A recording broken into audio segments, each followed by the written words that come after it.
Okay, so yeah, I'm here with Ian, and we're going to talk about John Vervaeke's Awakening from the Meaning Crisis in his lecture series. It's episode 13, and in his book, it's chapter 12, and it's on Buddhism and parasitic processing.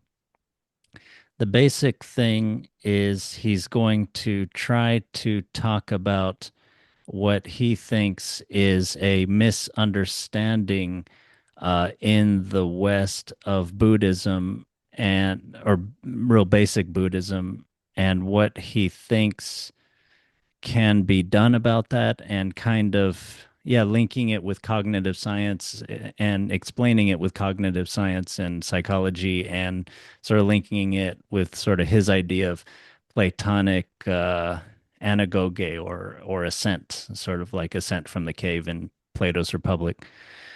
So we were gonna kind of just go through, give a summary of his lecture and chapter, and then kind of go just start discussing it, right? And Ian, you have a lot of experience and understanding of Buddhism, and so yeah, it should make for a pretty lively discussion. Yeah, yeah. Before you start, I just want to sort of prologue that I have I've sort of studied Buddhism as a topic, not as an like a academic discipline, but just as on my own reading. I'm trying to understand what it means for a long, long time. Mm, And I've been a practitioner through Zen and a few other traditions since the mid 2000s. mm. And the unpacking the understanding of Buddhist terminology is something that's very important to me. I like understanding words and what they mean and what they're trying to point to. So I spent a long time developing my own framework around these concepts that is informed by all of the reading and all of the studying that I've been doing, but I don't represent a particular lineage. I don't want to claim anything because it's something I've put together, and so I don't want to claim authority that I don't have. I also want to say I know a lot of Vervaeke's work is something I really like, but this particular take I personally disagree with. So I'm not disagreeing with the man. I think he's great. I think his work is amazing. I think he's doing a lot of good work in the world, better than I'm doing. A lot of respect to him. So this is just sort of a chemistry of ideas.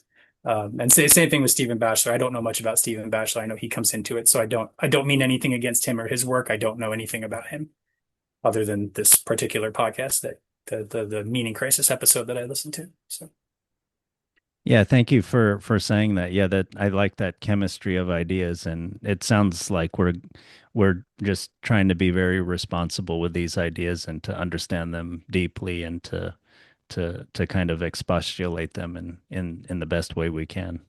I hope so. So at the beginning of it's in the episode in the chapter. I'll just use those terms probably interchangeably. He talks about the background, like earlier in the lecture series and the book. So they examined mystical experiences and higher states of consciousness through the lens of science. And they found that these states are pretty much universal, which that tells you a lot when something is cross-cultural. And they seem to have also a rational aspect. Now, some people emphasize the metaphysical content of these and come up with contradictory and results all over the board. There is a God, there is no God, there are, interdimensional dwarf-like beings that I've encountered, all this kind of stuff. But they don't get into that content, but it's more like we must accept that plausibility rather than certainty is the standard here. And that's kind of a theme with Vervaeke. Even in science, plausibility is emphasized rather than certainty when you're trying to judge whether something is knowledge or not. Uh, so yes, they will ignore metaphysical claims on or confirmable theories. So these states heighten our cognitive fluency, which is the ease of information processing. And cognitive fluency makes content seem more real and we learn it better. So it's a very important thing in life, and it's important that we kind of get it right. Uh, so that grants us life altering insights that allow us to connect more meaningfully with ourselves and with other people. That's a quote. And with this framework, we can then understand the awakening of the Buddha. We can understand sati, mindfulness of the being mode, and we can have a project of overcoming systematic illusion that is analogous to the development from the child to the adult. So, uh, as the child is to the adult is to the sage. It's sort of the insight and the wisdom of the sage is to the adult, as that of the adult is to the child. And so that's not about propositional knowledge, but yeah, more like I said about insight and deeper understanding. Okay, so to talk about the crisis in understanding in Buddhism. Now, this is where we get into Stephen Batchelor's work. So he says that there is kind of like two ways in the West, supposedly, that we understand Buddhism. One is that we think you can only understand it from within a Buddhist tradition. And here, Vervaeke does emphasize perspectival and participatory knowing, which is very strong there. And he emphasizes those kinds of knowing for everything in Awakening from the Meaning Crisis. But there are so many traditions, it's kind of maybe hard to say, what Buddhism is from within. And then there's the other side is the in the West, which is the academic approach. Many of these people do not practice and they want to maintain objectivity. Um, and so they lose the participatory aspect when they're studying it that way.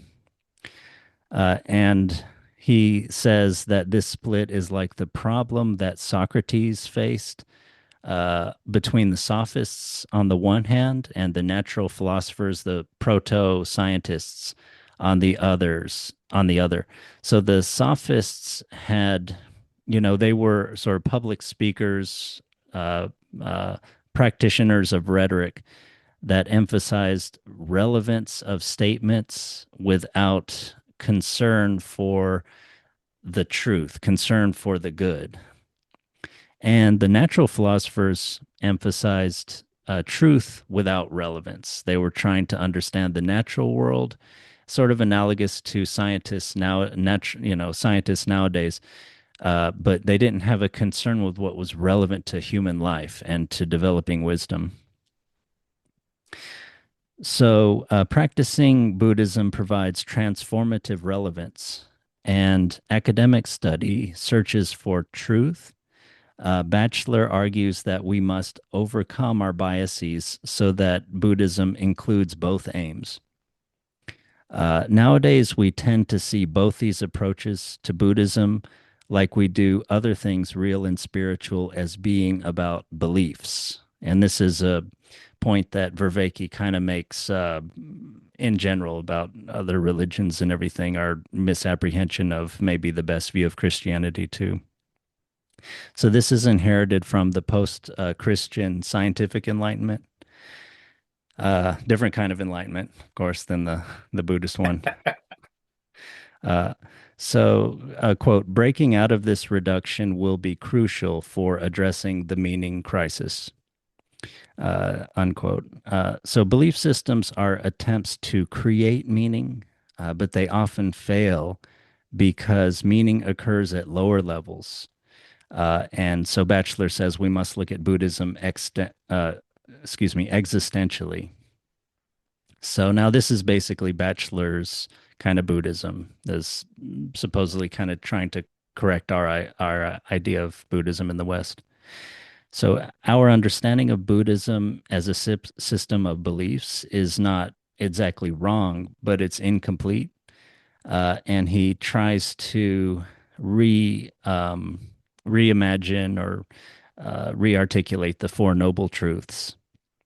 So the Four Noble Truths are meant to help personal transformation, such as by higher states of consciousness, improved insight, cognitive fluency, affording a more optimal grip in the agent arena relationship. That's sort of like adapting optimally to whatever environment you're in. That's from Merleau-Ponty, and they are to help to achieve sati or remembrance and mindfulness. And so Vervaeke kind of uh, adapts Batchelor's four ennobling truths, and he calls them the four ennobling provocations. So he's trying to provoke our action, provoke transformation, rather than to initiate a belief. So the first noble truth is generally understood as all life is suffering or all is suffering. And so this could, on its face, kind of just seem untrue. If all is suffering, then nothing is particularly suffering, or, when you're happy, are you suffering too? So it's maybe a little bit hard to understand. So he says to suffer is to be set with the loss of agency in the world. And both pain and pleasure can do this. Quote, most of Buddha's metaphors are not about pain, but about entrapment metaphors.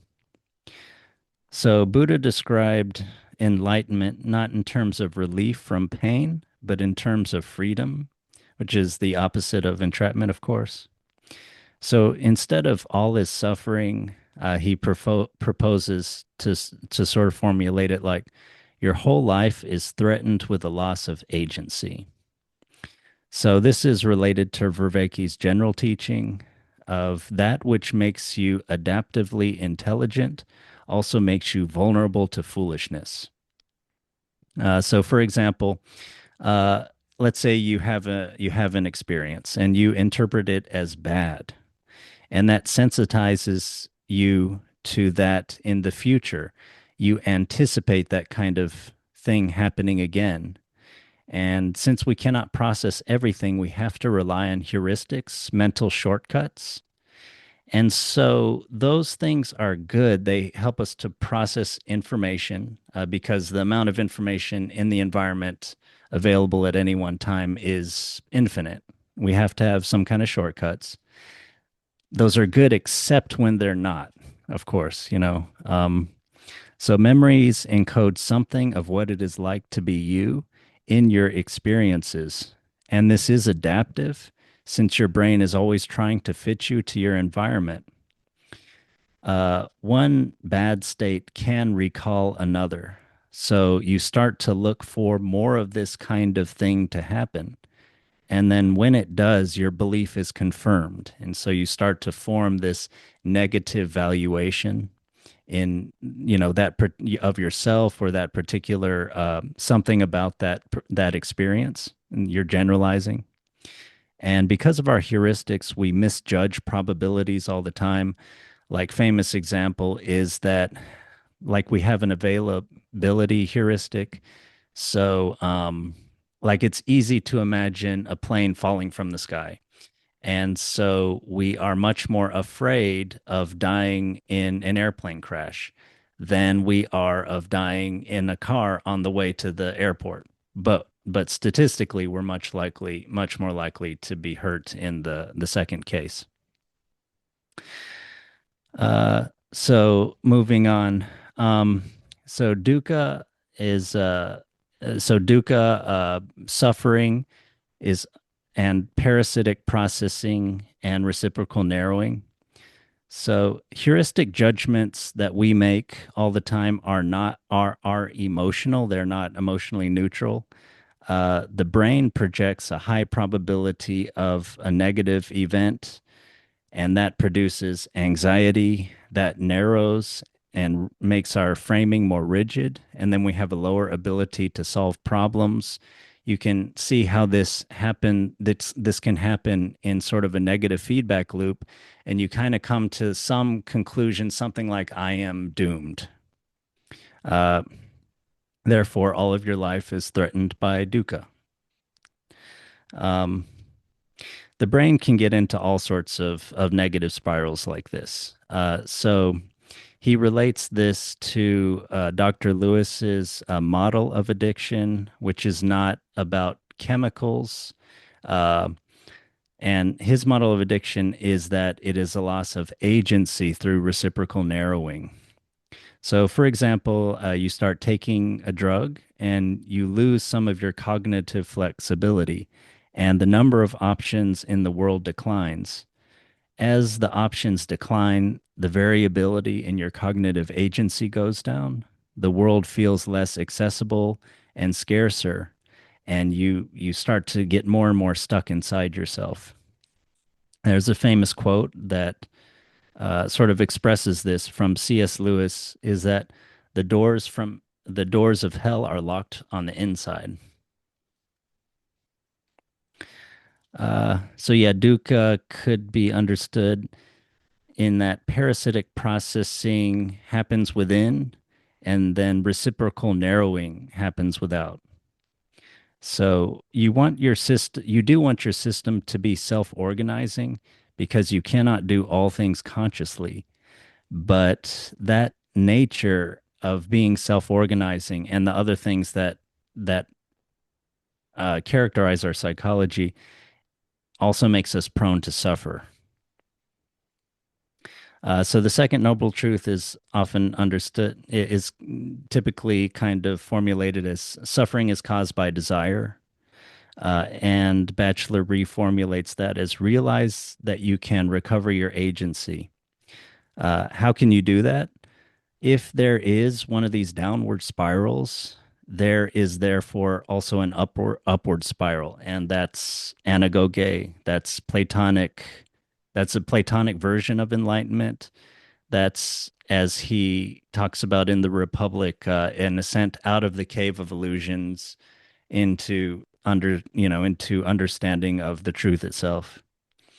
Um, yes, a pernicious dynamical system is countered by another type of dynamical system, and it would tutor and one that would tutor my beliefs, but also provide altered states of consciousness, help develop skills and character, which of course Vervaeke talks about throughout the series. And so there's a model of the eightfold path, the eightfold path, and which is generally right thinking, right understanding, right speech, right action, right livelihood, right effort, right mindfulness, and right concentration, which he divides into cognition, character, and consciousness. And typically the eightfold path is represented as a wheel, and that's a counter to dukkha's grinding wheel, and it's a self-organizing system that kind of turns itself, although you have to work on each individual spoke on its own. And the right in those right understanding, right thinking, and everything is as in a right hand, a sort of optimal grip understanding. And so, yeah, so in summary, realize that the threat and the possibility of living in a dream, a quote, blithe, modally confused life beset by agentless influence is real, but also realize that there is the possibility of a life beyond all of that.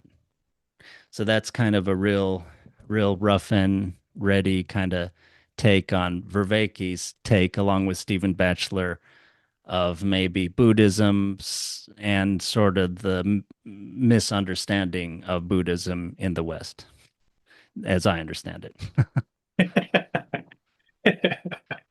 Let me currently. respond with a critique of my understanding of all of that. Yeah. Um, from my understanding of all that.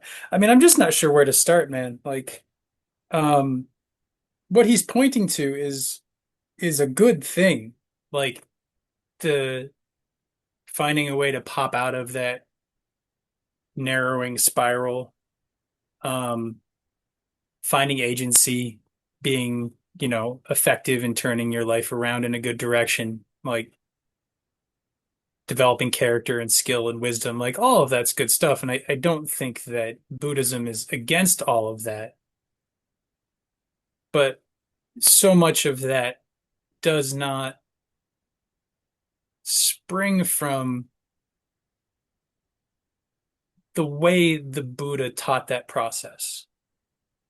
Um, the very fact that he like this comes in the beginning and it comes in at the end. He talks about getting a grip on things. And in Buddhism, like the the Four Noble Truths are life is suffering, suffering is caused by grasping. You can free yourself from grasping, and you do that through the Eightfold Path. Grasping is the cause of suffering. Grasping is the thing that causes um, discomfort, not the parasitic processing that he's talking about. What the Buddha meant by dukkha is a much more subtle thing than the Mm. patterns that he's talking about. Um, and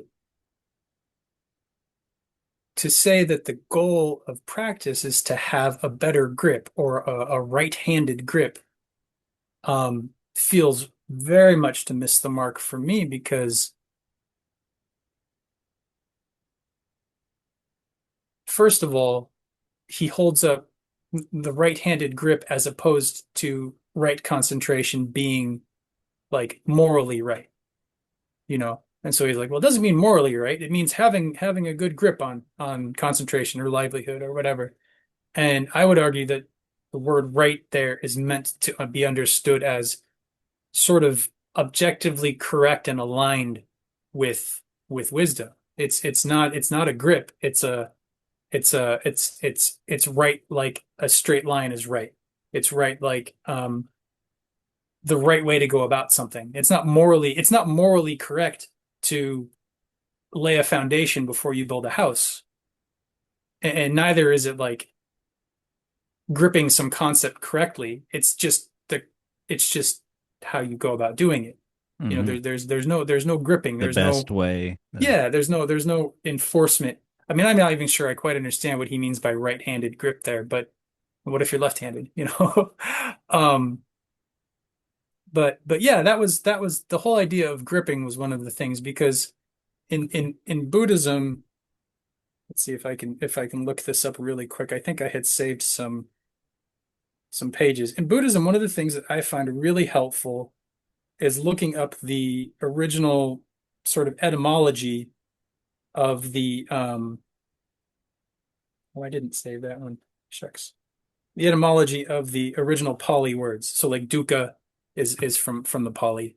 Mm. Um, not Sanskrit. Sanskrit's a little bit different. Most Buddhist phrases come from Pali, which is sort of after Buddhism had left India and moved into Southeast Asia. Mm. Um, I think that's where they spoke Pali, if I'm remembering correctly. And most of what we now have of early Buddhist scripture was preserved. The originals were preserved in Southeast Asia. So the Theravada tradition in Southeast Asia, Burma, Thailand, not Vietnam so much, although I'm sure there's some there too. But that's a certain form of Buddhism. Mm. Um, Mm. that's sort of the earliest form of Buddhism that people historically think map onto most closely what the Buddhists taught. Mm. What you have in just as a brief aside, what you have in like China and Japan, and throughout the world, but Chinese Buddhism. So you think like the Shaolin Temple as an example of that. Japanese Buddhism, Zen, obviously, and a strong part of the Tibetan tradition. That's all considered Mahayana. So it's a later development, hundreds of years after the Buddha's time. It's a further flowering of the teaching. Mm. And then you have the Vajrayana, which is definitely what Tibet is all about. And there's some Vajrayana other places. There's a strong school. There's a school of it in Japan. No, what was it? Shingon Buddhism is Buddhist, sort of Buddhist Vajrayana, and Mm. that's a further elaboration of the teaching. So it's sort of like a third flowering of it. Mm. And so if we're talking about the meaning of the core terms, we want to go back to that original first expression from Mm. the Buddha. Um, and if we talk about dukkha, I will say Vervaeke does mention this. He says dukkha is the etymology of it is to an uncomfortable axle wheel. So yeah, axle on a wheel, the wheel's turning. If the hole that the axle is in is not smooth, if there's something sticking in there, every time the wheel turns, you sort of have this bump or this jolt, and you've got this uncomfortable ride. Mm. And dukkha just means that kind of discomfort. Um, and the Buddha talked about dukkha as both. So, so, so when he says, I need to not just spitball all of this stuff. I'll stop after dukkha, and I'd love some feedback or something to break it up. But when he says all of life is suffering, he never said suffering. He said all of life is dukkha. All of life is an uncomfortable ride. And held up against dukkha is sukha, which means sweetness. And it means a smooth ride. It means when your axle hole is nice and smooth and the wheel turns smoothly and you don't have any jolts and bumps and like everything goes along well. Now, he didn't say enlightenment is sukha. So he wasn't too concerned with relief, as they said. He was concerned with freedom, but he was teaching to to a civilization that was very tied up in the idea of karma and reliving of cycles and trying to free yourself from those cycles. So his whole teaching is sort of couched in that understanding more so than maybe the Platonist or the Mediterranean understanding of like a cave and a rational escape from the cave and a seeing of the light of rationality and a better understanding of the world. Um, well, okay, so to return to dukkha, to say that all of life is dukkha means that every experience you have has a little sense of irritation or dissatisfaction to it. Whether that's,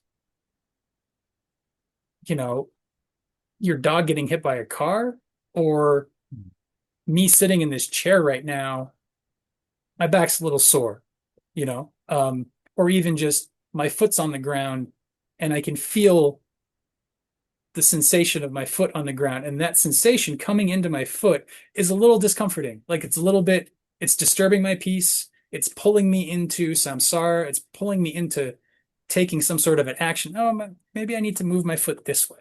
Maybe if I did it this way. And that's a very micro example of where so many of our other problems come from. Oh, I can't sit with this discomfort. So I have to run from it. The addiction metaphor or the addiction comparison is great. I can't sit with my grief because I feel like it's infinite and will kill me or overpower me. I cannot confront that discomfort. I have to run from it into alcohol, heroin, whatever, because this problem is unsolvable. What the Buddha says is everything, existence itself is marked by the flavor of dissatisfaction. You cannot find anywhere that is not dissatisfying. If you get really rich, you'll be unhappy. If you go and live in a cave, you'll be unhappy just living in a cave. If you go and live in a cave and you examine your own existence and your own experience, you can reach freedom from suffering, from grasping, from this pattern. But it's not freedom from depression. It's not a Buddhist, an enlightened being enlightenment is without condition. There are no conditions. And so to say that dukkha is avoided by creating the correct conditions just leaves people grasping for conditions. And then these conditions that they're in are unsatisfying. And so they seek other conditions. And then when they get those, they're unsatisfying because they have never turned back to address that dukkha is an inherent part of existence, at least so long as you understand yourself to be an agent in an arena, which Buddhism says you're not. So I'll stop there. You're not an agent. You're not in an arena. Um, all of that's an illusion. Hmm.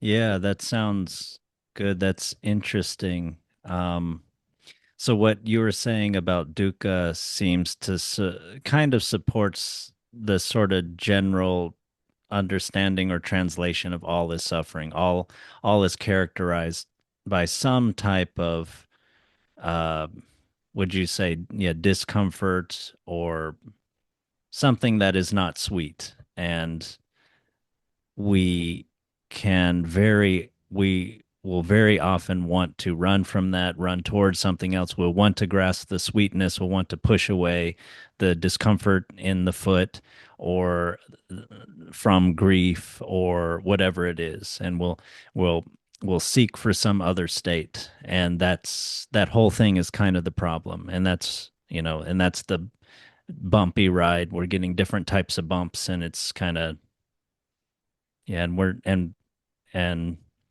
mm. and then the answer, and then the sort of answer to that is sort of enlightenment, and that, yeah, that is unconditional. Yeah, it's not an agent in the arena. Yeah, I'm trying to understand trying to combine those two things, but I can see how. I mean, one criticism I've heard of Buddhism is that it's sort of like it seems like they kind of want everybody to become a monk or something like that. And I know in his life, he sort of like he became a monk for the rest of his life and he converted his family, right, and other people and things. Um, and I guess just my superficial understanding of agent and arena is the idea. To me, this seems like a good way to understand how to be in the world, how to be, in sort of whatever in your culture are regular relationships, regular relations to other people, to some type of livelihood, to, living in a neighborhood, being a voter or whatever. There's like you're a consciousness and you have a body and you're looking, and then that's where the idea you're looking for some kind of optimal grip where some kind of effectiveness and not something like grasping where you're misunderstanding things to where you're having unrealistic hopes or you're not able to communicate effectively. There's a there's a lot of different aspects to each experience that you would like to, yeah, to have it be the best experience possible, including all the disappointment and everything that is going to come along, but can kind of have the best understanding of that and not be, yeah, I keep going for that word grasping. I like that word, not be grasping for it to be something else, for you to be something else. Yeah, because it's easy to say in Buddhism that, like as a critique of Buddhism, that they're very negative, and that it's everything's suffering, and it's all so well, you Hmm. don't ever get anything good.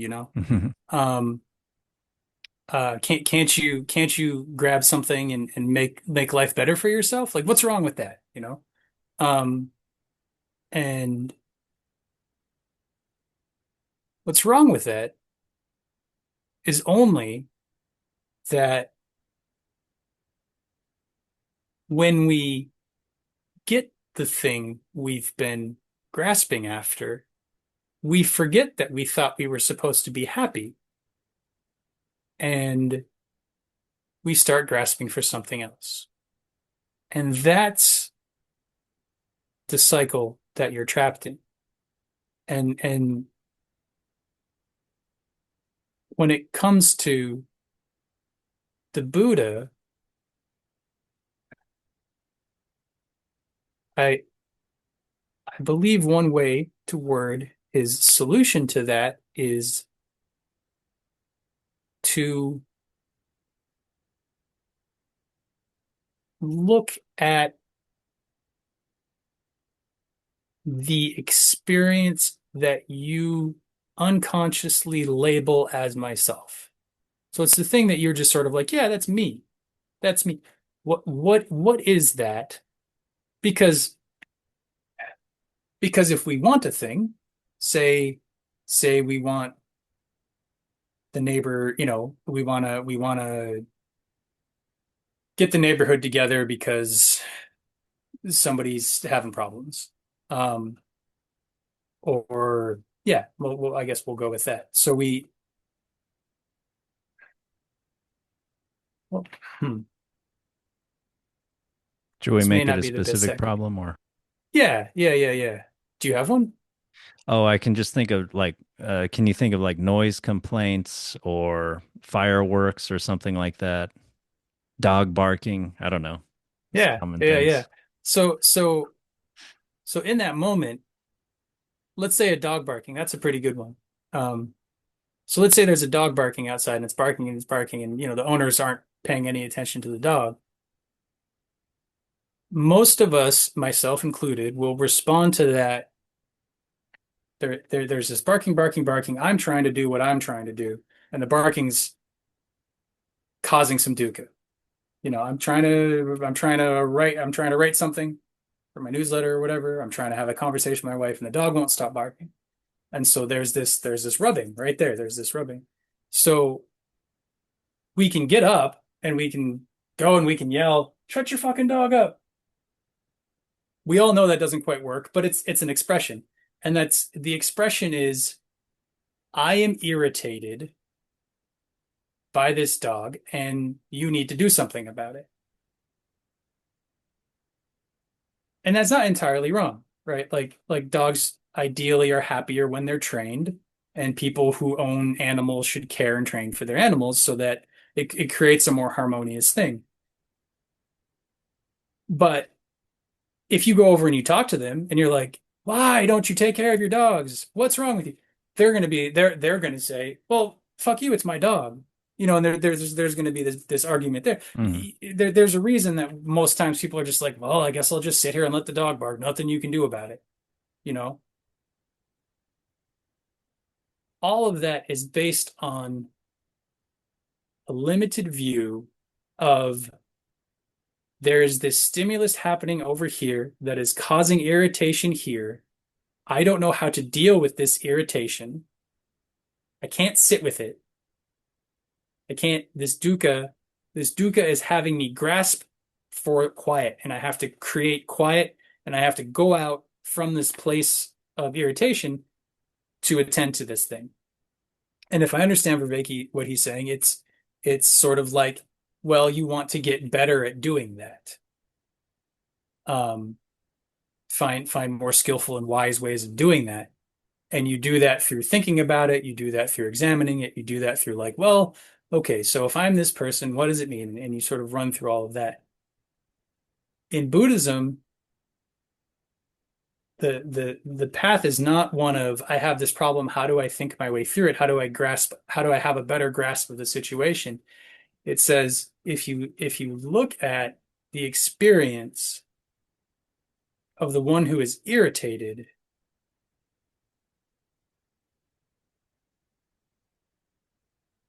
the all of that wisdom that you're trying to create is already present. It's already kind of there. Um, and the the grasping of the concept of myself as something that is irritated is what leads to all of the problems that come from that. Um, so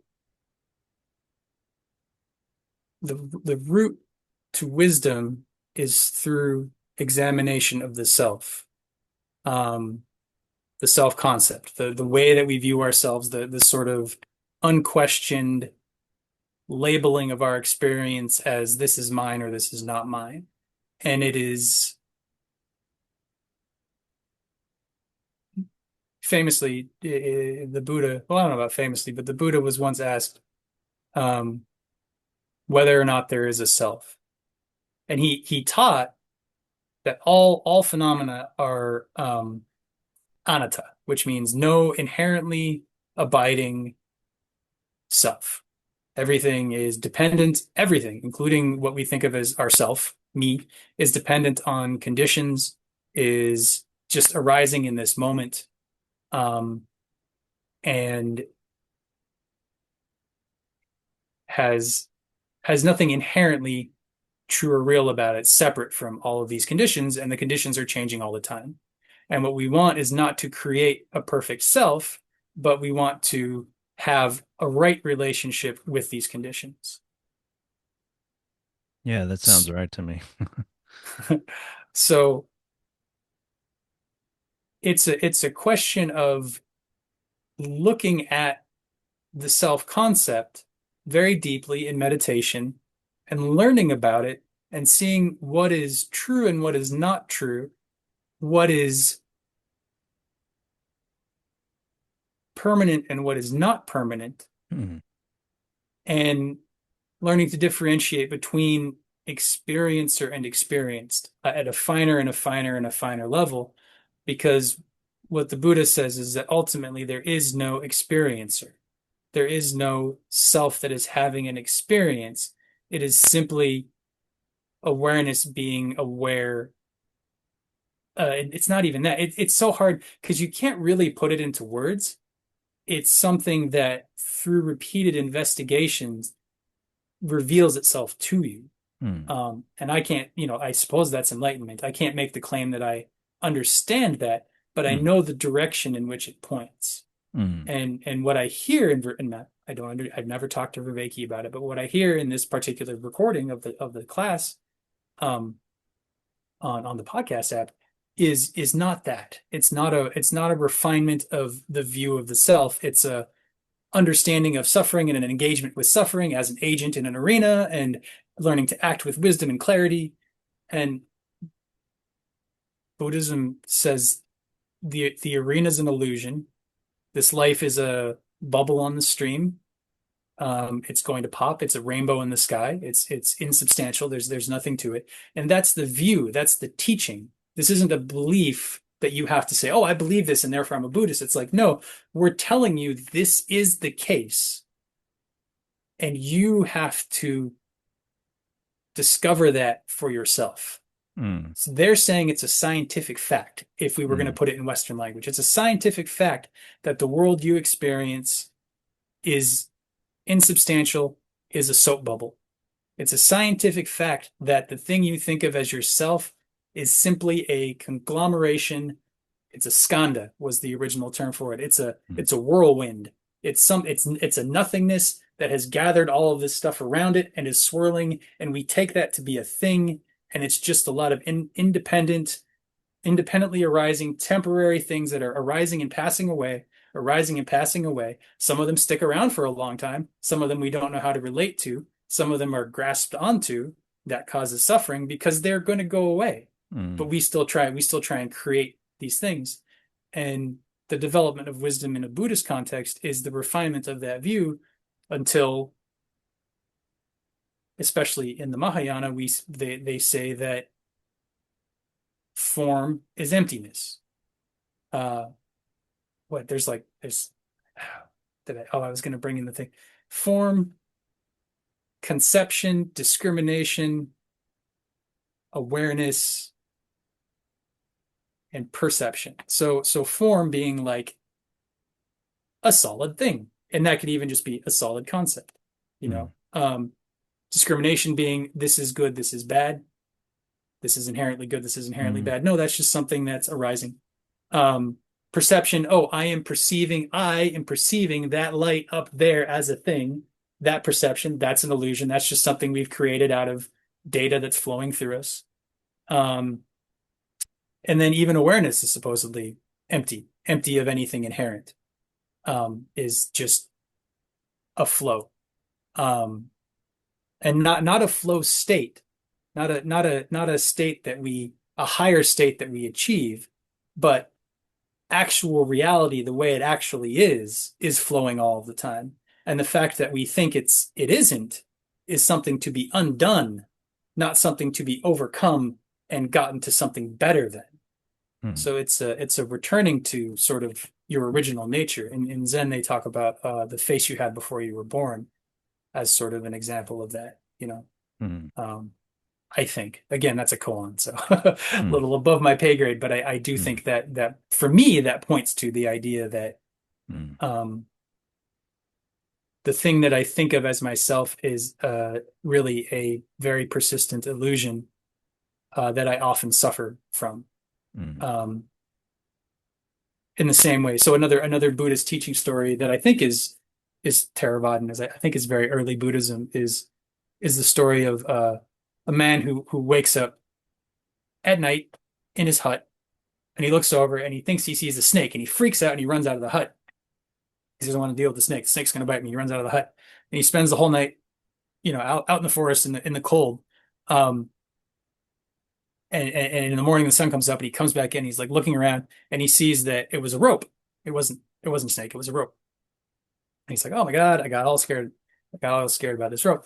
Now, I think you can take that story to mean, oh, when you have a better understanding, if only I knew, if only I had the knowledge that this snake was a rope, if only I was smart enough, then I wouldn't be afraid of it, you Mm. know? And we sort of see ourselves in that story, we see ourselves as, oh, one day I will be smart enough and I will understand these things. Mm. And I think for me, what that story points to is sort of the reverse, that a lot of the things I am terrified of right now, a lot of the things that drive my behavior and that I believe to be true are not what I think them to be. And so it's not a question of obtaining the learning the right answer, learning to memorize, oh, it's a rope, it's not a snake, learning like in that sense. It's unlearning. It's like, oh, this self that I feel all of this anger when someone corrects me. I feel this strong discomfort in my system. Why is that? Do I need to learn what do like do I need to learn some fact? And then I'll have the right fact and then no one will contradict me, you know. But if you can look at like the thing that is feeling offended, like what is that? Where is the pain? What is it that's threatened? Eventually you can sort of unlearn to identify with the knowledge that's being critiqued. So somebody could watch this podcast and say I'm full of shit, and I'd probably be kind of bothered by that because I value my perspective. I developed it over time. But to the extent that that upsets me, shows that I've decided that this understanding is somehow me. I've identified with it. It's somehow me. It's somehow, if the thing is threatened, then I am threatened. My life is threatened. My continuity is threatened. And I respond to it from the place of, you're threatening my life. I have the Mm. emotional response of, how dare you? How Mm. dare you question me? How dare you call me wrong? Because I've invested so much of my time into this perspective. It must be true. Otherwise, my life has no meaning. Mm. There, that's not real. That's to be afraid of a rope as a snake. That's to take some random information that I've managed to gather and to turn it into the truth, um, and to have to defend it, you know. But I don't reach that by anything other than investigating what's already going on and shedding everything that I hold to be true rather than developing further philosophies. Mm. Yeah, thank you. I really Yeah. like that. Um, yeah, that's great. I was thinking, the barking dog, neighbor's barking dog kind of example we were using. I think, yeah, it is very important to look at all your reactions and yourself and you're offended and things like that, and to try to decide on a best course of action. And I don't, maybe I'm projecting some of my own just thinking here, but I think of the optimal grip and the agent arena thing is like you are a neighbor there to another neighbor, and you have a consciousness, and you kind of want to decide what to do, whether to just examine yourself or to examine yourself and also to maybe go talk to the neighbor, et cetera, et cetera. There's not three or four options. There's many, many options to, many things to decide. And I thought maybe with the agent arena and optimal grip ideas to like kind of feel through the best thing. You won't be thinking of in just like a robotic like way when neighbors have a barking dog, they shouldn't do that. Someone has to tell them something. It's not simple like that. It's more like you've had 17 interactions with this neighbor. You've heard tell a little neighborhood gossip. You've, in those 17 interactions with the neighbor, you've had many impressions of who or what they are. They've made little references, blah, blah, blah. You have certain prejudices that come into play, et cetera. There's just so many things, and I thought of that whole thing as like the agent arena, and like in this, we are looking at it as a situation where where the dog is barking and stuff, and there may be, you have heard other people complaining about it and sort of being bothered by it, starting to ostracize this person or something. And I thought of that as sort of like the agent arena kind of thing, including, yeah. And I thought what you said about what you just were talking about with like examining the self, I do think that's so important. And it does seem like if you're on the way to kind of some kind of realization of your true nature or nature of not having a nature, I have sensed and I do still sense there is yeah, something like what feels like freedom, uh to act in a good way in the world, with less, yeah, with proper emotion, with less angst, or yes, searching for meaning and being like uh dominant or strong, or something like that, and kind of feeling out the best way to kind of to deal with this. And I was wondering, in that example of the barking dog, I mean, you talked about the sort of reactions of the self, like offense or something like that.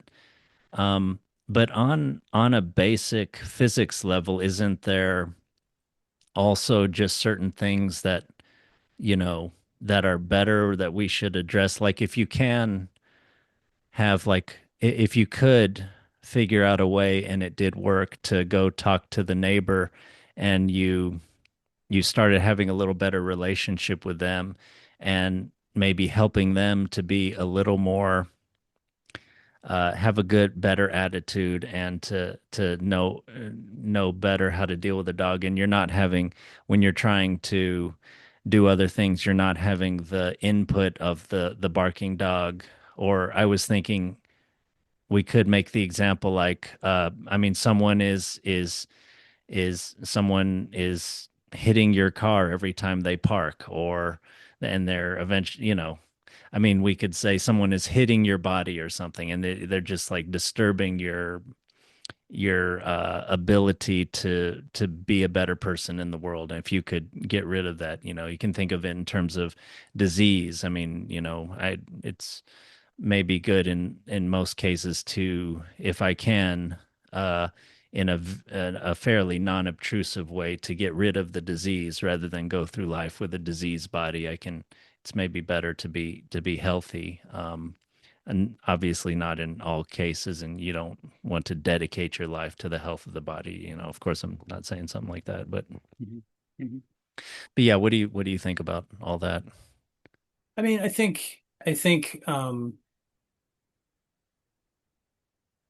think there's definitely a danger of misinterpreting. I'm not saying you're doing this. I'm saying a lot Mm, of people do this, and I think I did this a lot at the start as well. Um, but because you're talking about it theoretically, and I'm talking about it practically, and I'm trying to apply these things practically does run into the danger of passivity, of like, oh, everything just happens to me. Because that is what you do when you meditate. You are there and you are present for everything that is happening to you. And the Buddha taught meditation. The Buddha taught suffering and the freedom of suffering. The Buddha didn't teach you how to not get hit by a dude. The Buddha didn't, well, I guess the Shaolin people kind of teach you that, but that's a later thing. The Buddha didn't teach you how to park a car. Like that wasn't what he was interested in doing, you know. Um, my guess that where the two meet is something like if you want to find the right solution to the best possible outcome, the best thing you can do is start by or have already developed mm, an ability to drop yourself. And that's not to say ignore the feelings that are coming up in your system. You do pay attention to those, mm, but it's to stop, to learn how to stop being so myopic, being so focused on this feeling that you cannot hold this feeling and the truth of the neighbor with the dog, the truth of why the person is continuing to punch you. Um, mm, if we look at it from the point of view of like the first thing that comes to mind for me, if somebody's continuing to punch you, is like, oh, it's a bully. Why are you hitting yourself? Why are you hitting yourself? Kind of a thing. Um, because that's kind of I mean if you're an adult and somebody's punching you you're either fighting or you're running away like you're not you're not really going to just sit there and be punched but I guess that's why that comes to mind but in that case like as a kid you can get caught up in like oh I have to defend myself I have to push back which can be good you might have to do that you can get caught up in the oh I can't this guy's gonna if I push back he's way stronger than me he's gonna beat me up for sure you can do that um but what you're looking for is if you can drop the self, the focus on the self, on your own inner experience, you can see more clearly what is happening. And then and it's not a question of like, oh, and then I think about, okay, so this person's doing this and I can plan and plot this way. It's just sort of like you see it and the action arises of its own accord from the scene. That's that interdependence that we're talking about. Um, Everything arising together, everything being part of the same causes and conditions. If you can see, if you can identify with that entire occurrence of everything that is happening, you can see that if you're aware, if you can take all of that as within what you're being aware of, then there is no question of what to do. It naturally arises. Can you achieve that state all the time? I don't know. mm, It's not even a state. Can you uncomplicate your life well enough that you can just rest in that state? Probably. And I think a lot of people do. Can you maintain that all the time without being caught? No, I think that's why it's a practice. I mean, maybe if you're fully enlightened, maybe if you're the Buddha, for sure. Who knows, 2,500 years ago, who knows? mm, For us humans nowadays, having that as a goal is kind of ridiculous. You're probably going to get caught up in stuff, probably be okay with that. You're going to have a better life if you're willing to accept the fact that it's going to happen. And in that moment, know Mm, you have a practice you can fall back on, that you can rely on. But mm, it's a practice of letting go and letting be and letting arise, recognizing the suffering, recognizing none of these things are inherently separate from the other things. None of them is a concept in and of itself. Everything is always already impacted and affected by everything else that is going on right now, whether you know it or not. yeah. Inhabiting that space, which is the truth, that's the objective scientific truth of the situation. That Mm, includes your subjective experience, doesn't mm, exclude it because it's not important, brings mm, that in because it's important, mm, and the other person's subjective experience, and all of that is one cohesive whole. Then it's a lot easier to know what to do. It's a lot easier to take action in a wise and skillful way without having to plan it out or think it out or rehearse it or have the notes that you refer to. Okay, what was I supposed to do?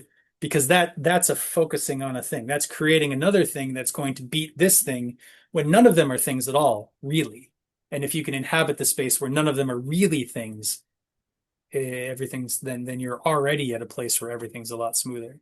You're in that flow experience, but I wouldn't call it the flow state because there's no person having it apart from the experience. A mm, state is something that happens to a subject. mm, I mean, I guess an experience is something, but an experience that's just happening on its own without anyone experiencing it, separate experiencing it. I mean, that's where you get right down to like trying to fit the two magnets together in Buddhism. Like it's very hard to get to talk about this in a way that isn't pointless. mm. So, Yeah, that seems like a good starting point. Yet, kind of, I don't know, realizing what's happening within you and yeah, not going from a sort of self-interested perspective. Acting like in the dog barking example, neighbor's dog is barking, acting, starting to get an us versus them kind of mentality, and building up your anger, building up your arguments as to what you should do, what you should say, zinger that you should use, things that you can do that you can later justify malicious gossiping to others about them. Yeah, building up this something like a little war with your mhm. neighbor from the dog barking. Yeah. Whereas, in Buddhism, especially in Zen, they talk about beginner's mind and cultivating beginner's mind, which is really like letting all of that go, recognize, okay, this dog is barking. Okay, that if that were to continue, that would be likely problematic. Okay. I wonder what I do about it. I wonder what I do. And going over there with that kind of mindset of like, okay, like there is arising in this moment, there's a movement. I'm not quite sure what it is. There's a movement towards the dog, towards this barking dog. Mhm, And as you go over there, like you may notice, um, I'm trying to extend the example here. Like mhm, you may notice that like the guy's car, which he used to keep really nicely, is really mm. beat up. You may notice that there's piles of garbage outside of the house. So you may Yeah. be like, oh well, maybe he's having a hard time. I wonder what's going on. You may be like, oh, he's super depressed or he lost his job or there's a reason he's not taking care of the dog or um and not so much as a like, oh, I should have known that ahead of time. I need to study things better. It's an engagement with the reality that's already going on. Yeah. And as you engage with that further and you don't centralize back onto how it affects me Yeah. and you don't alienate the experience that's also arising inside of you because Mm, you're one with that, you're one with the environment. Like all of that is one whole symphony. It's one mm, strong thing together. mhm, Um, then, you know, sort of the situation, which includes you and the person and the dog, will take care of itself if you mm, don't separate anything. mm.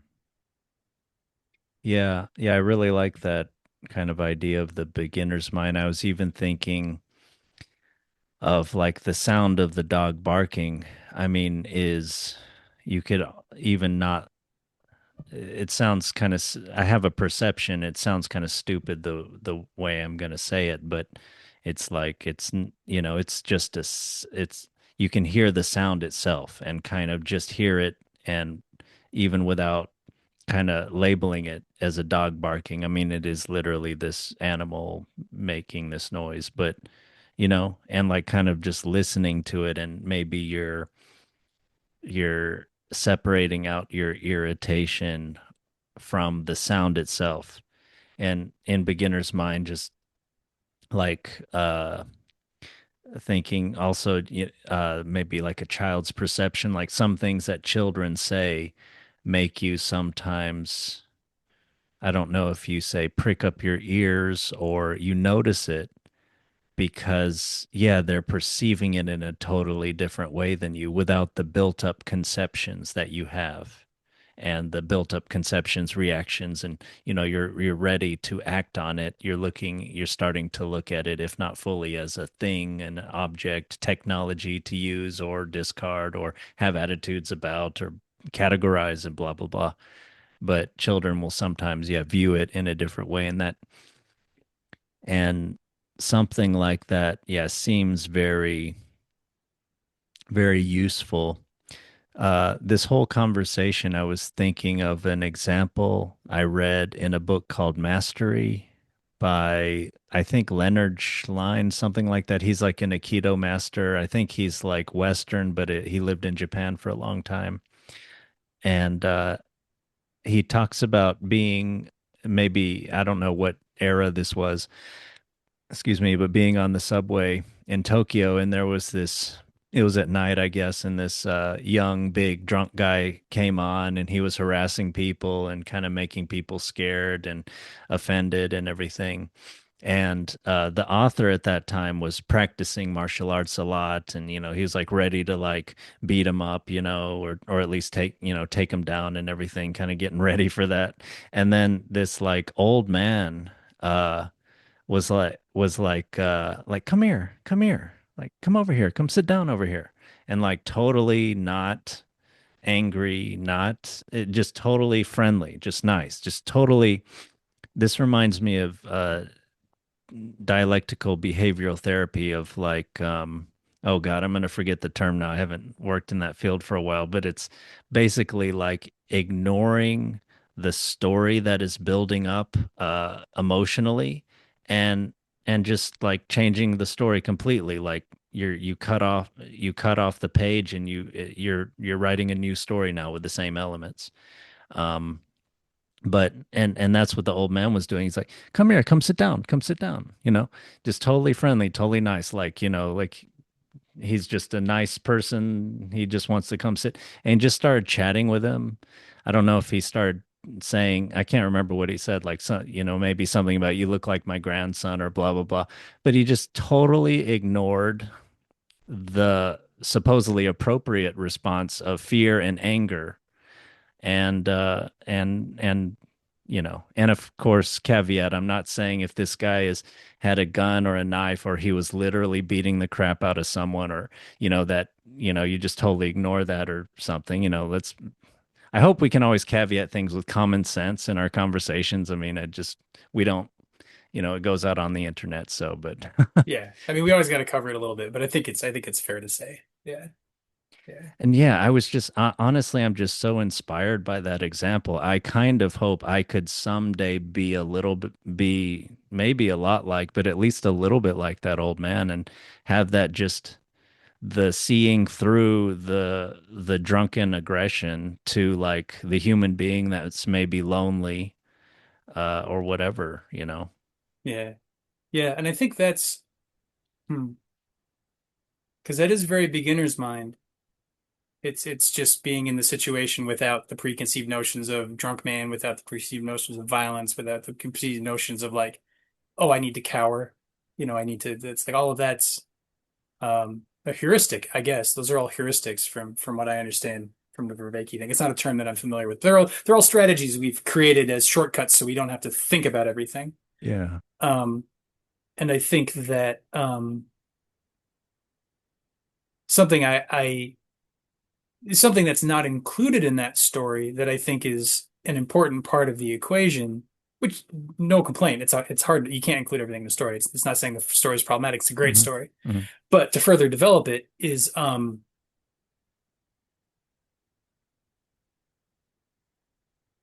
not everybody can do that. And Hmm. if you try, like, oh, hey, buddy, come sit by me. But if you're feeling fear, or Yeah, if you're feeling that's like right. I'm going to control this guy, especially somebody who's drunk, who's is kind of in their instinct, and they're just going to pick up on that, and they're going to like, fuck you, man, I'm going to sit by you, you fucking Yeah, old man, and that's they right. might come over and start harassing you, Yeah, right? Um, so it can't just be a further heuristic that you're applying, yeah, yeah. because or at least an intellectual strategy, you have to genuinely be simple. You have to genuinely be okay. The like I was saying before, the reality, like with the dog, the reality of the situation is I am here, that person is there, they're behaving in a way that is causing, you know, suffering for these people. What he's causing it, and this isn't something that you think about, this is the truth of the situation that through training you just naturally see, Mm, right? He's causing suffering because he's suffering. Being drunk is suffering, being drunk, the desire to get drunk comes from suffering, mm, so he's probably having a hard time, you know and from that place, once you see him as somebody who's having a hard time, hey man, come on, come and sit over here. Like, what's going on? Like, not even what's going on, tell me about it, but just like, how's your day been? Like, you see him, you experience the truth of him as a suffering being, and compassion naturally arises genuinely within you.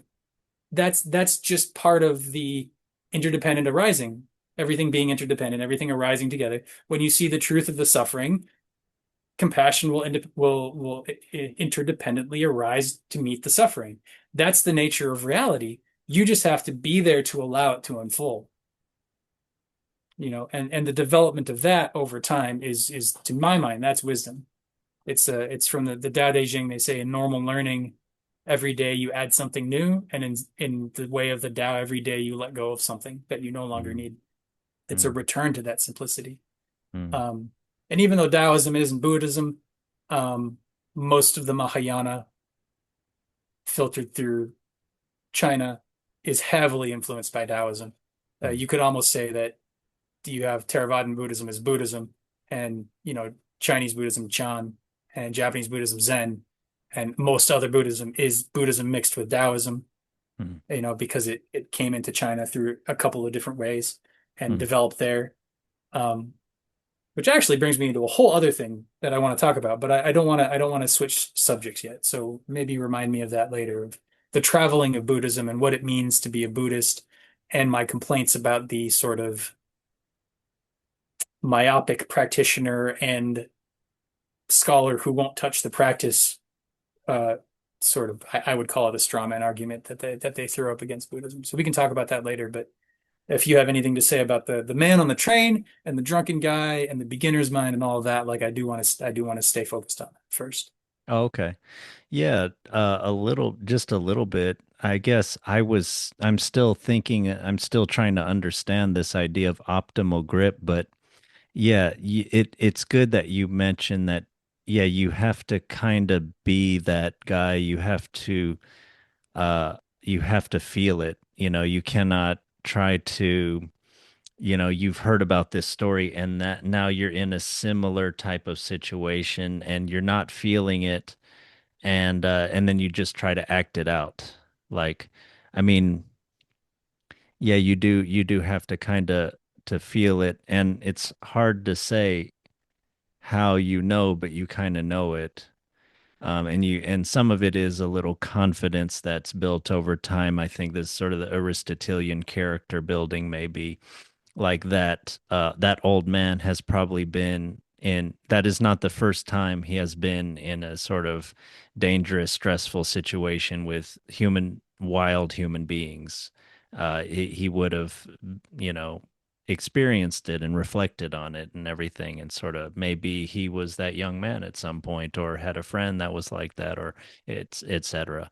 Um, if I can interject briefly, I would even say that um, if this is a Buddhist teaching story, if we're treating it as one, so I'm just going to assume, that that's sort of, you said Aikido, but like what, whatever. Just if we look at this as a Buddhist training story, like the old man meditates, he's a practitioner. That's that. Otherwise, he's why are we telling the story?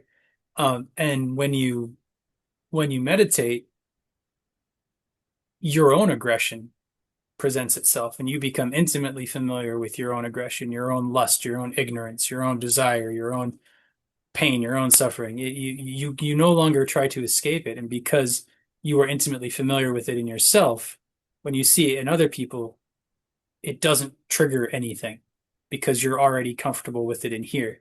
So when you see it out there, you're like, oh, I know that. I've dealt with that here. I can deal with that there. But if you don't deal with it here, when you see it out there, when you see somebody aggressive, all of your fears around aggression arise, and you don't have the training to integrate them and meet the external aggression the way you would want to meet it. So it complicates everything gets complicated there. yeah.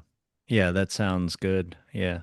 But yeah, that's all I kind of wanted to say about that story. Do you want to talk about your argument with Hmm. Vervaeke and maybe Batchelor's characterization of the dualistic kind of characterization of Buddhism in the West, of sort of practitioner on the one hand, seeing it from within, and seeing it from without, scholarly kind of study, people in university maybe who don't practice.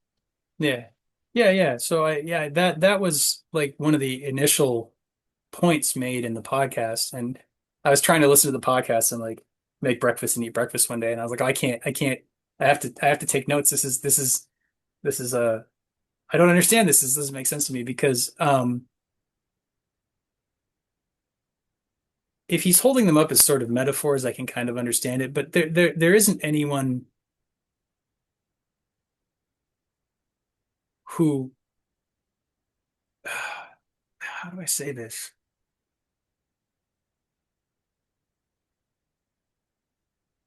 People do not engage with culturally specific Buddhist practices because they think the culturally specific elements are necessary. Um, a lot of people will get into that from the beginning. Like that may be the draw. Oh, it's exotic. Oh, it's something different. It's an interesting cultural thing. Oh, I've always liked Japan, so Zen's really appealing to me. Like Mhm. that there's a validity there, but no one who's a serious Buddhist practitioner would call that activity Buddhist practice. You are engaging in cultural forms. Um, and maybe that was true on a cultural scale in like the 60s or whenever it was well, not even the 60s, like the 30s, right? Whenever it was that Buddhism started slowly coming to the West. I'm thinking more in Europe Mm. than in the States, but in talking about the 30s, Alexander David Neal, some other people. Um, if that was the 30s, it was a long time ago. Mm. Anyway, this has been developing for a long, long time. Um, this understanding of Buddhism in the West, and the idea of there being scholars who don't practice is true. I'm sure you could find some at colleges and stuff, but there are a great number of people who are scholars and who do practice. And to say that it's a problem that we need to solve sounds to me like a, a projection of a problem from 100 years ago, maybe, you Mm. know. So that's kind of the place I get a little confused because to my mind, the healthy way to look at it is unlike Stoicism, Buddhism, well, I don't know if that's a fair thing to say. Maybe Stoicism also counts. So I'll retract that slightly. But I'll just say Buddhism is a living tradition. And the tradition of Buddhism is the passing of the enlightened mind of Shakyamuni, teacher to student, teacher to student, teacher to student. for 2,500 years, 3,000 years, whatever it's been since the Buddha was alive. And it is taught that it is the same mind. When you are enlightened, you have the same mind that the Buddha had. You have the exact same mind. It is not, they are not different. They are the same thing. And it is that mind that is transmitted down, which is nothing other than your true nature. It's not a special thing that you attain, but it's the realization that your true nature is the mind, the enlightened mind of the Buddha, and your true nature, your enlightened mind. It's the same mind. There's no difference. Now, the cultures that have carried that tradition and that transmission of the mind down through the years have built up those structures to support the passing on of that teaching, of that realization. If we in the West want to approach that, we don't want to approach it and come in and be like, well, all your cultural trappings are like, give me the truth. Give me the thing that's at the heart of it. Give me the true thing, because that's exploitative. That's extractive. That's like the cultural trappings were built as a structure to point to the truth, to maintain, to guide, to guard, to protect, and to pass along the truth of the enlightened mind. We as supplicants, as students, have to approach that with respect. We have to approach that with humility and a desire to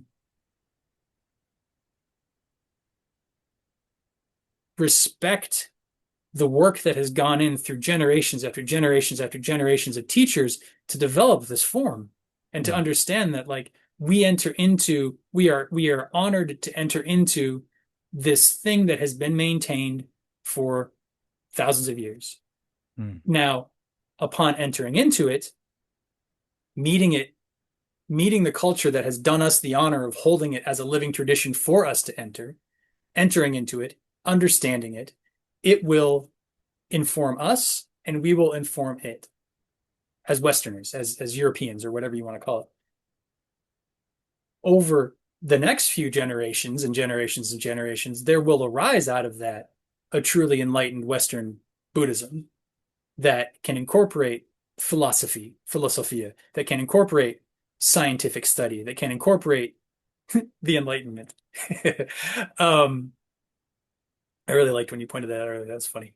But we don't get to that place by turning to the culture and saying all of this is dumb and we need to get rid of that.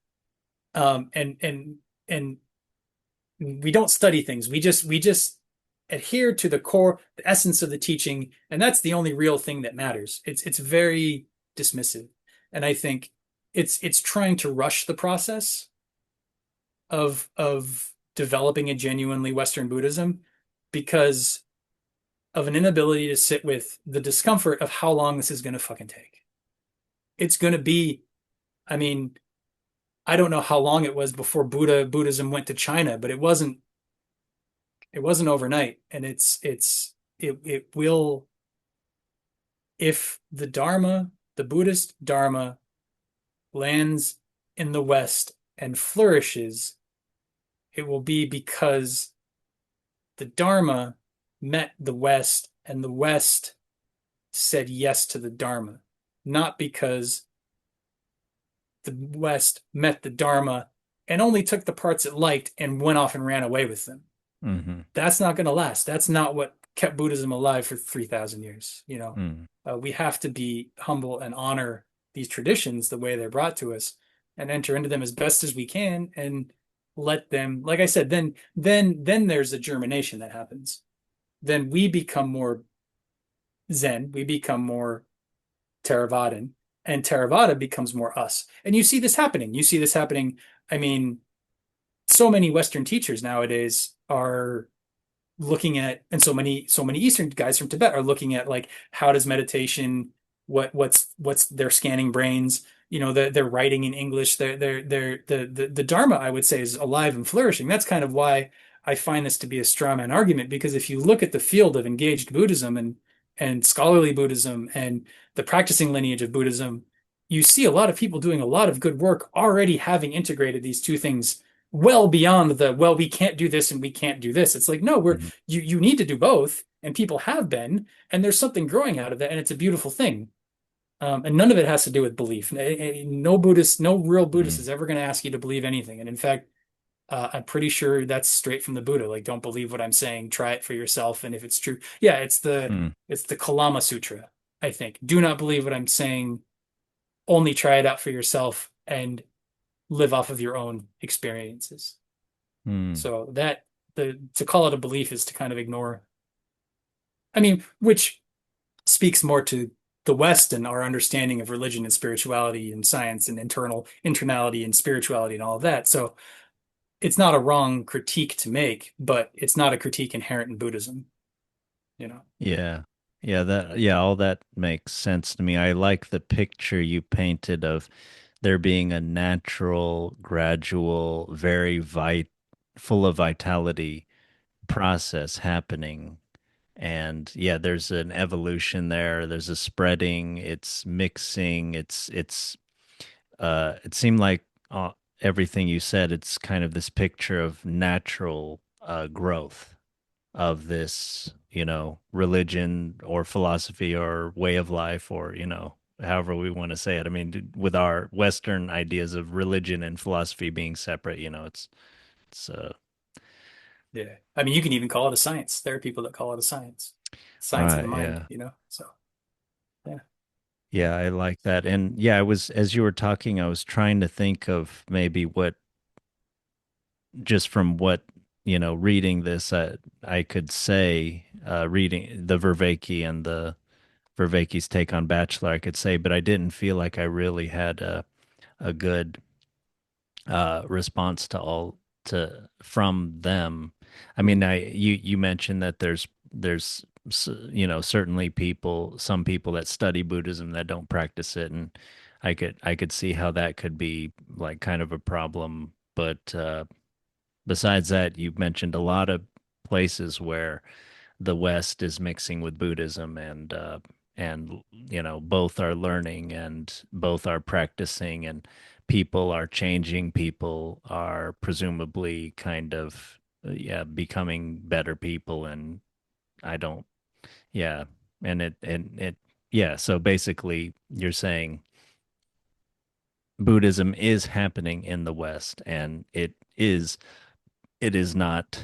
Uh, it is not particularly based on a deep misunderstanding of the concepts. yeah, I would say that. I would say that, like, to the extent that there are people who are purely enamored of the cultural trappings, they're not Buddhism, they're not Buddhists, then they're not actually engaged in Buddhism. And the same thing of the scholars. They're scholars. They're studying. Maybe they're doing translation. Maybe they're doing other things. But Mm. even in Buddhist tradition, um, especially in Tibet, they do have strands of that. I mean, Tibet was a Buddhist nation. There was a closest thing you would have, I think, to Plato's rule of the philosopher, was the Buddhist monks were sort of the political leaders of the country, and for for centuries, um, possibly longer. But what you have there is you have different lineages. You have, like, the Kagyu lineage is the practicing lineage. They're all about practice. You have the Gelugpa lineage, which is the Dalai Lama's lineage. They're very scholarly. They have a lot of studying, a lot of memorization of text, a lot of repetition of ideas. They will have, like, philosophical Dharma combat where, like, you have to present your truth in a certain way, and the teacher will, like, fight with you. Zen does that combat stuff too, so it's not unique to them. But the balance between practice and the forms of practice, the participatory knowing and the scholarly knowing, like, within Buddhism, there's no argument there. Within the history of Buddhism, there's no argument there. Dogen, the founder of Zen, had a whole lot of words to say about how you can't say anything with words, and that wasn't a problem. That's not inherently contradictory. You have to use words. You have to talk. But everything you say is problematic. And you have to acknowledge that too. And you're never going to get to a point where you've said everything properly enough that there are no more problems because life is inherently full of dukkha. It's inherently unsatisfying. You cannot grasp something that will bring you satisfaction. And the secret of that is because satisfaction is your natural state. And so if you're dissatisfied, you've stepped away from it. You're holding on to something. There's too much. There's something in the way. You need to get rid of something. You need to find out what you're holding on to. You need to relax back into the natural state. And then when you're there, you go about your life. Chop wood, carry water. You solve the problem. You talk about that. You go talk to the guy about the dog. You welcome the drunken guy to sit next to you. All of that because you're coming from a place where you're not caught up in suffering. Mm. Yeah, that sounds good. The only thing I can think of is maybe Vervaeke is talking about like a general understanding of, and I mentioned to this before we started recording, Mhm. a general understanding that lay people might have of Buddhism and how that might be bad for them in some way. I don't know. Yeah, no, I think Yeah. I think you're right. I would agree with that. That because this is not this is not Vervaeke's, 130 lectures on Buddhism or whatever, 13 lectures on Buddhism. It's 13 lectures on the meaning crisis, and he's doing Buddhists the favor of including Buddhism in that. And he's a Platonist. He's a classics scholar. He's a scholar of philosophy and he's trying to resurrect, as far as I understand, he's trying to resurrect Platonism as something that isn't just intellectual knowing, but is participatory knowing. It's a living. He's trying to bring life back to that tradition. Mm, And he's not the only one doing that. There's a lot of people trying to bring life back to the West, to some of the more mystical things that got lost with the switch over into just objective rational sciences. mm, And I greatly respect him for that. And it would make sense that in his chapter about Buddhism, he's addressing it from a very just introductory level. mm, But there were so many places where the way he was using Buddhist terms is sort of counter to at least the way I understand them, just to speak for myself. I don't want to speak for Buddhism in general, but the way I've grown to understand them, it seems very counter to the way they were intended. mm, So yeah, so that's kind of where my critique comes in. mm, Um, because you do want to end the parasitic processing, but you don't end that with more processing. mm. Um, Well, you don't at think least with not the at the least not in Buddhism. counter sort of I thought, let's see, he's trying to counter the parasitic processing with sort of virtuous processing, sort of a yeah, some sort of anagoge, some sort of yeah, ascent out of it, you know, a process that builds virtues, Yeah, I think reciprocal opening. there. I mean, one, yeah, for sure. Like, I don't want to. I feel a little nitpicky to say that that's problematic, but I Mm, will also say that, as far as I understand it, the Buddhist prescription for the parasitic processing is stop processing so much. Um, and the source of the virtuous cycle is not a parallel process to the parasitic or a counter process to the parasitic. It is the actual state of reality. It's what reality does when we don't get in the way.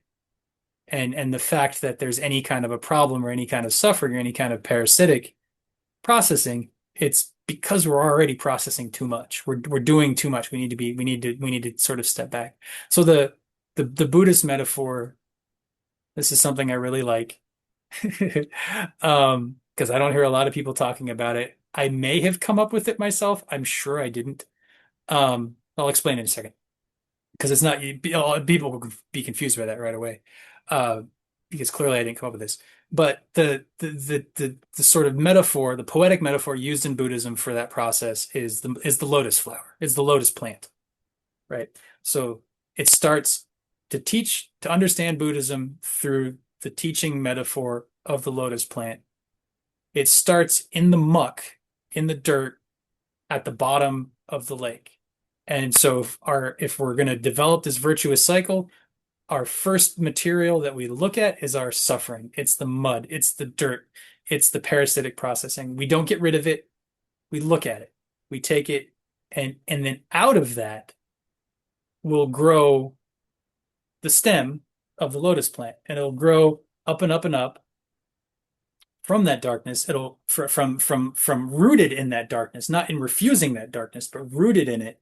It will grow up, and it will reach into the light, right? Um, which is this is why I say like inherently there's nothing wrong, and I'm kind of nitpicking, but it's not a development of something that's apart from the mud. It's not something to counter the mud. It's rooted in inherently based in suffering in the mud. It accepts that entirely as the base truth of reality. So that's okay, that's there, and you grow from that. Now the thing that's commonly used is the perfection of the lotus blossom. It's a beautiful looking thing, and it's one thing, but it has all these layers. So if you look at the individual points, you're like, oh, 1, 2, 3, 4, 5, 6, 7, 8, there's 100,000 things here in this one flower. But it's really just one flower. It's one flower with these seemingly separate points. So there's a pointing to the nature of truth there. There's a pointing to the beauty that develops the enlightenment can be defined as happiness without conditions. You are happy. You are not bothered by, and it's not a like a dull. It's a happiness that doesn't depend on you not being depressed, that doesn't depend on you feeling a certain way. Like it's just this general, genuine, natural, genuine, natural happiness that does not require anything else to exist. And that's kind of a hard thing for us to wrap our minds around. But that's the lotus. So that's all. I didn't make up any of that. That's very common. The thing that I've not heard anywhere else that fascinates me, and I wonder if this is something that was the Buddha meant originally and just didn't carry through the years or something. But lotus leaves have a property. They're hydrophobic, They repel which water. they repel water. In Mm. fact, if you remember, the Dockers had some pants years ago. They maybe still do, but they had like a thing where if you spilled on the pants, it would just beat up and like fall off. It wouldn't soak into the fabric. Mm. That was designed based on the lotus leaf. The lotus leaf Mm. naturally does that. If you take a lotus leaf and you put a drop of water on there, it runs around like it's mercury. You can move the leaf and you can watch the bead of water just run over the surface because the little hairs on the plant are perfectly close enough that the molecule of water can't sink into them. Mm. It rests on top of the hairs. Wow. To my mind, that's what being enlightened is. Everything touches you. Mm. There's intimate contact, but there's no sticking. Everything just flows wherever it needs to go. And the best thing about that is if your leaf is dirty from all of the mud that it started growing in, none of the mud sticks. The water everything just washes right over it, and you don't have to worry about it anymore. Mm. You don't have to brush the mud off. Like the lotus leaf like nature of your inherent, well, you don't have the inherent nature, but the Mm. inherent activity that is your experience, everything that is changing and moving and growing, that the inherent nature of that is that lotus leaf nature. It is that nothing sticks to it already. So if you feel like something is stuck, it means you have to investigate there because there's a place where you're not free. You're thinking you're not free when you actually are. There's a rope there that you're thinking is a snake. There's something there you think you have to fix or resolve or come up with a better idea than, when a better idea still is something else you're stuck to. So it's that lotus leaf thing that I'm like, if anybody knows the source of that, if that there's like traditional sources talking about the leaf of the lotus, I would love to be pointed towards the sutras or the whatever, because that's something that I found out about because I think I was like, how do they make these pants do that? That's crazy. Is that like just some chemical? And so I sort of reverse engineered my way into, oh wow, that sounds very Buddhist. Oh wow, it's the lotus. How come I've never heard of this before? I maybe I haven't studied widely enough, but it's fascinating to me. That's great. I mean, if you were the only one that came up with it or whoever else saw that, I mean, that's yeah, that extends that the beauty and the usefulness of that the metaphor. I mean, that's great. Yeah, yeah. So I want to be a lotus, root to leaf to flower. Like that's to me Yeah. that's Yeah, and the just aside from however that might relate to the Vervaeke lecture, I mean, yeah, that seems right to me that you're still connected to all the things that would make you stay in the dark and suffer, and you're rooted in that, and you're still so you're still connected to it, right? I mean, you're are you being fed by it almost, and like it's almost like a good thing or something, or are we going too far with the metaphor? no. I think that's fair, and I think that points right back to what we were saying about the man on the train. And I guess what I was saying about like when you are familiar with your own suffering, you are not bothered by the suffering of others, and when you can Mm, see, experience, when you do not put a barrier of self and other between this person's suffering, compassion naturally arises. It's mm, not a plan. It's not a philosophy in the more modern sense that you have to think about it. mm, It's not a strategy. It's not a tactic. All of those things you can afterwards say, "Oh, yes, I saw him and he did remind me of my grandson, and I saw that he was suffering, and I felt this compassion arising." But in the moment, you're not like, okay, what do? I need compassion. I'm going to look at him. He seems like he's suffering. I will look at his suffering. Oh, I feel compassion arising within me. That compassion brings to mind that, like, none of this is processed intellectually. mm, It's processed on a deeper level. And I guess it's ultimately faith in that deeper level, knowing what it's doing, so you don't have to monkey around with it, and finding out, investigating the places where it's not functioning well, so that you can let go there. You can step back into your natural self. You can stop holding on to a tactic or a heuristic or a plot or whatever it is that isn't actually real, that is coming up against reality and is causing dukkha. mm. Yeah. Yeah, yeah, that sounds right. Yeah, just even on a superficial level, yeah, kind of being aware of your all, your flaws or your how much of your life story is luck, I think helps you to be compassionate towards others and to understand. And it seems like the opposite when you're taking credit for things or when you're uh, pretending certain things don't exist in your life or yourself. That's when you start to be kind of hateful or blame others and not be compassionate about them. Yeah, because ultimately those things that bother you, if we're talking about what you just said, like the things about yourself that bother you, they're real, they exist, they're there. They're not you. Your understanding of them is incorrect, but they are there.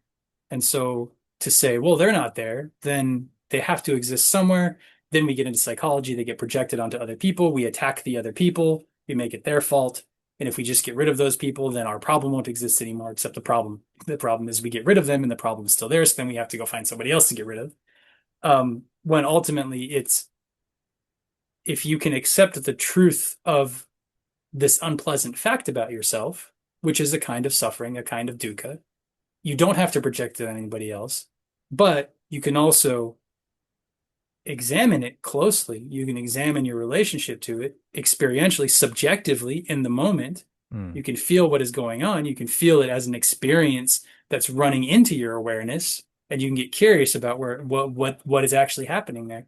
And the more often you investigate that level of reality, the more often you have insight, which is what Buddhism is Buddhist practice is designed to cultivate insight. It's that's to realize the truth about reality, and Buddhism would use that word truth as something inherent in reality prior to the split between subject and object, subjectivity and objectivity. In the West, we think truth is objective and subjectivity is false, is problematic, is diluted, is, whatever. And but if you just sit with the actual experience of it, there isn't a separation between those two. So the fact that I can't easily walk through a wall, which is, an objective truth, the wall is solid. And the fact that I feel like I want to walk through that wall, you know, um, All of that's real on some level. all of that's real. The fact that I want to walk through the wall, like there's a drive there, there's something there. I don't quite understand what it is, but maybe I'm, in this story, I'm angry, like, I was smashed through the wall, right? Um, but if I really examine, oh, what is the truth of the wall? What is the truth of this feeling?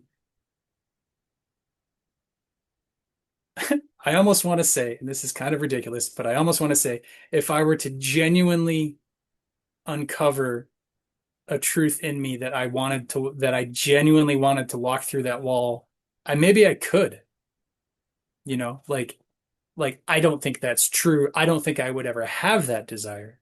I don't think that the reality of that would ever actually coalesce.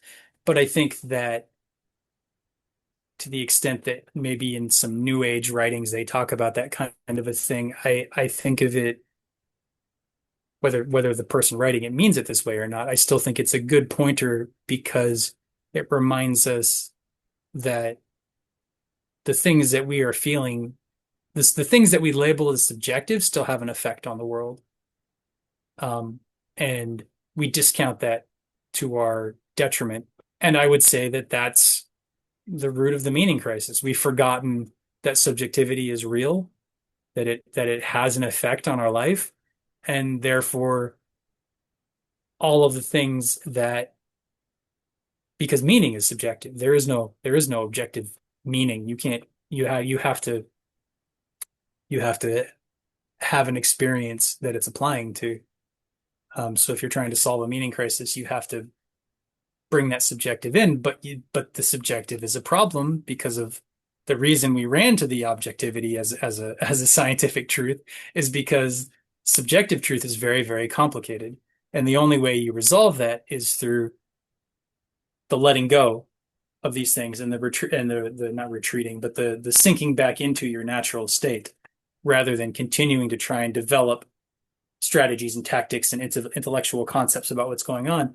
It's because we got stuck with intellectual concepts that we had to delete the subjective, the importance of the subjective, because you can't get satisfaction subjectively through the use of concepts. And we are so addicted to our concepts that we can't imagine a satisfaction that doesn't rely on them. But that's exactly what Buddhism offers, a satisfaction without conditions, without concepts. Yeah. And in fact, Buddhism says that's what we actually are. That's our inherent nature is to be satisfied without without concepts, without conditions. And that really fucks with all of our Western achievement oriented uh, psychology. How can I Yeah. achieve something I already am? Yeah. Yeah. Well, yeah, that sounds very good. Yeah. Well, anything else you want to mention this week? Whew. I took a bunch of notes listening to it, but I think this is a good place to stop. Um, like I said, I have a lot of respect for Vervaeke and what he's doing. He knows more about these things than I do. Uh, Philosophy, a meaningful life, how to Yeah. how to teach people, all of that stuff. Um, so I have nothing against the man or his teachings and his work. I only want to use him as a foil to help explain the things that I find valuable in the hopes that they are valuable for other people too, because I find personally, I find my perspective on Buddhism to be more helpful for me than his. So hopefully that is helpful for other people as well. May all beings be free of suffering and the causes of suffering. Yeah. Yeah, well, thank you. Yeah, I really like listening to that, and I think going forward we can probably talk about some various parallels with what Vervaeke is teaching. I think with sort of that subjective stuff, participatory knowing and everything. And yeah, it's not about concepts, not about beliefs, having a meaningful life and having a vital kind of healthy culture. Yeah. Yeah, I look forward to that. I definitely, like I said, I have a lot of respect for Vervaeke, but I've not like read all of his books. I haven't listened to the whole Meaning Crisis. I've listened to several podcasts where he's a guest and I'm like, oh, this guy's got a lot of good to offer. Um, yeah. So until next time, I look forward to our chats.